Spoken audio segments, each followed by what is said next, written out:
பரிசு சின்ன பிள்ளைல இருந்து ஆசை இது வந்து கனவு. சின்ன பிள்ளைல இருந்து ஆசை, அந்த ஆசை நிறைவேற்றணுக்காண்டி தானே ஒரு தரம் ஆயிடுச்சு. விசாலி சக்தி எல்லாம் என் அண்ணன் பாண்டியனே எங்க அண்ணே எல்லா பேத்துக்குமே சொல்ற ஒண்ணு சொல்லலாம். எங்க அண்ணன் அவங்க எல்லாம் நாலு அண்ணன் இந்த டயத்துல விளாச்சேரி விஸ்வ அண்ணே பயலு கடை சூப்பர். எல்லாருமே ரொம்ப நன்றி. நான் வளையங்குளம் பாலனே. கவர்மெண்ட்ல ஒரே ஒரு கோரிக்கை தானே வைக்கிறேன், எல்லா வீரர்கள் வைக்கிற மாதிரி தானே நானும் வைக்கிறேன். எதனாச்சும் ஒரு அரசு வேலை கேட்டுக்கிட்டே இருக்கோம். 3 பிரைஸ்ல எடுத்தவங்க வந்து அவங்ககிட்ட கேட்குறோம், அவங்க வந்து எதுவும் பண்ண மாட்டேங்கிறாங்க. எதனாச்சும் நடவடிக்கை எடுத்தா கொஞ்சம் நல்லா இருக்கும்ண்ணே.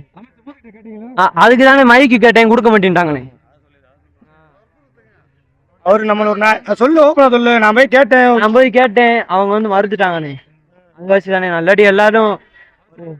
ஆமா ஆமா அரசு வேலை கேட்டதுக்குல மைக்ல பேச அதுக்காண்டி பேசுறதுக்காண்டி கேட்டேன் அவர்கிட்ட. அவருக்கு ஒரு மரியாதை சொல்லிட்டு அதுக்கடுத்து எல்லாத்துக்குமே சொல்லிட்டு இந்த மாதிரி ஒரு கோரிக்கை வைக்கலாம்னு சொல்லி கேட்டுக்கிறேன். அதுக்கு மைக் தர மாட்டேன். 2-3 தடவை கேட்டேன். ஆமாண்ணே.